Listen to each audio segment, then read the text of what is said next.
Hello, friends, and welcome back to Malicious Compliance Stories. Let's start our video with a story in which the client got charged an extra $400 for being stupid. Stupid should be painful and expensive. How else will they learn?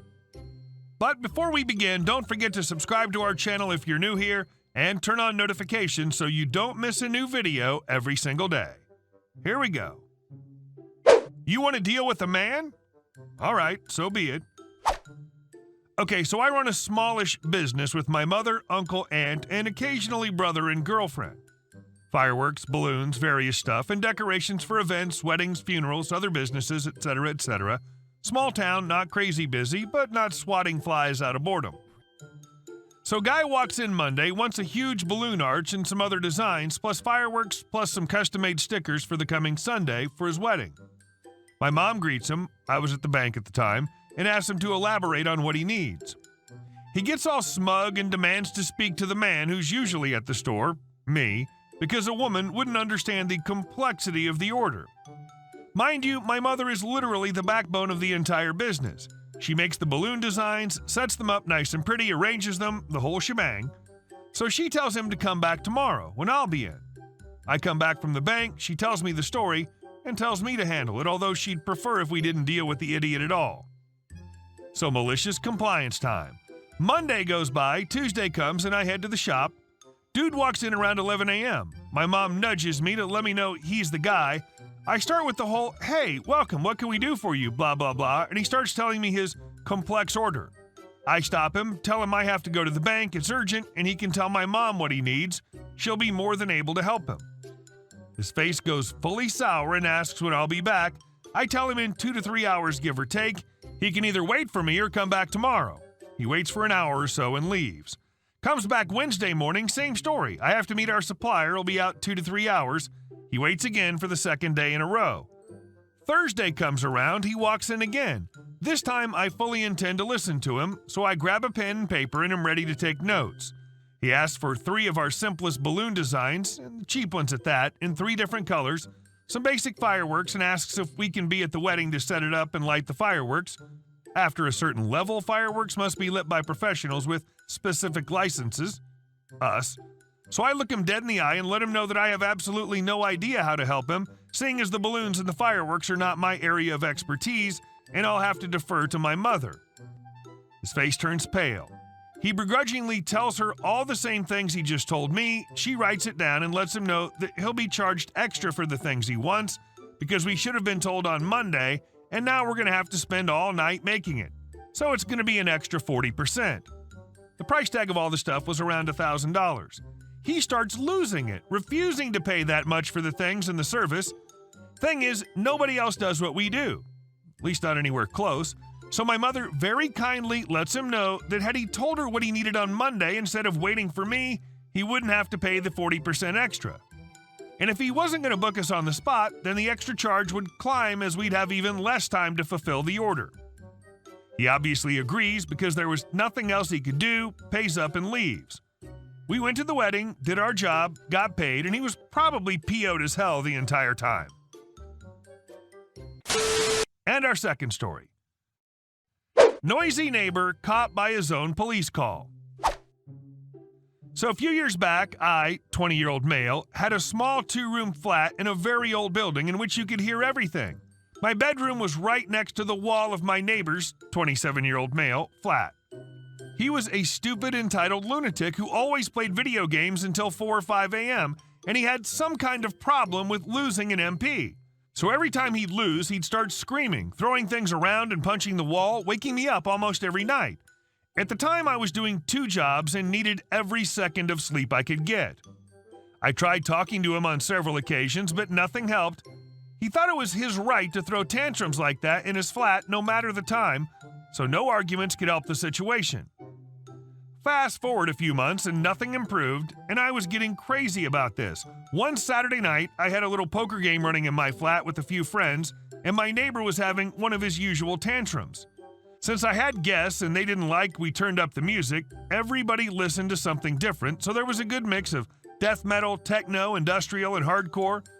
My neighbor was furious at some point and apparently called the police to file a noise complaint. Luckily, when they pulled up, one of my guys saw them driving up as he was out for a quick cigarette. Now comes the fun. We turned down the music before they came up, so when they rang the doorbell and I opened, they couldn't hear anything, just a noisy few guys having some beer and a little poker game. They told us there was a noise complaint from a neighbor saying it was too loud and that this was something constant. We told them we've been like this for hours. Then I had a genius idea. I asked them if my neighbor called them, which of course they couldn't answer, but I knew what was what, so I invited the two cops in and told them I'd show them what a real noise disturbance looked like.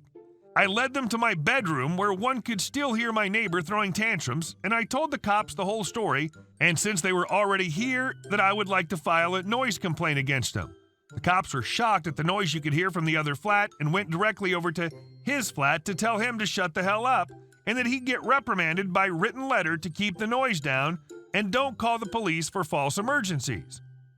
I had a huge laugh as the cops came back to tell me to call them when he did something like this again, because in that case, I'd be able to file charges. So long story short, he thought the police would shut me down. Instead, it was the other way around. I never slept better than that night and finally had some peace at home. Hope you enjoyed it. It's great when things work out like that, especially because it so rarely happens. And our last story. Mega Karen versus older Texan. A crazy little incident at the World of Walls I witnessed when visiting an aunt who lives in Texas, pre-pandemic. This day, I went shopping with my aunt at, we shall call the store, the World of Walls. It rhymes with that. And we walked in on what could be called the most entitled, weirdest incident I've ever witnessed, with a very satisfying ending, too. But I digress. On with the story. We were shopping and having a great time. Love this aunt, talking about nothing in particular, her husband's latest project, the latest blanket she was making for her new grandbaby, etc. As we shopped, we started to hear a loud voice, and it was getting louder, loud, rude, and very condescending in tone. It stopped briefly, then a shout.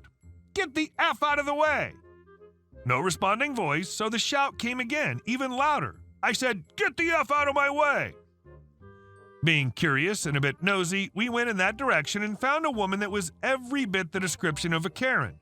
Short bobbed hair, 2 sizes too small yoga pants, shirt that looked as if she was trying to relive her youth despite being what looked like over 40 and very overweight.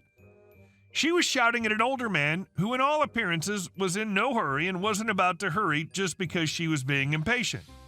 He turned and looked at her, not saying a word, and stared at her with hardened eyes and a no-nonsense look on his face, and turned back to what he was doing and ignored her. She turned to a nearby shopper and said loudly, "This is why I hate this place. Everyone's so rude and ignorant here." The shopper simply said, "Then go back home then," and walked away. By this time, having heard her insult, his home state turned and answered her. "This is why we hate you Californicators here, and make sure they know they're not welcome." What we didn't know at the time was that she'd been bragging loudly about how much better California was and that Texas was full of nothing but bumpkins and rednecks. She got this shocked "how dare you" look on her face and actually slapped him, at which he promptly slapped her back hard enough to half spin her and nearly knock her into the closest shelves. "Shall we try that again?" he inquired mildly. "You assaulted me! I'm gonna have you arrested!" she screamed at him after her brain stopped spinning in its tiny space and wound up to slap him again. He simply raised his hand, palm exposed, and looked at her. By this time, a manager in security had gotten there in time to see her second swing at him and his reaction.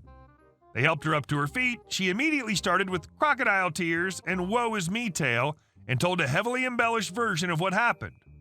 He simply told the truth. He said, "If you doubt my word, you can always check the security cameras for what happened." In the meantime, the Karen was still crying and putting on a show and telling more and more about the incident, adding even more details that never happened and that didn't make any sense. All the while demanding the police be called and he be arrested for assaulting her and threatening to rape her and other nonsense. We noticed in that time that no one around her believed her and some were scoffing and making disapproving sounds at her.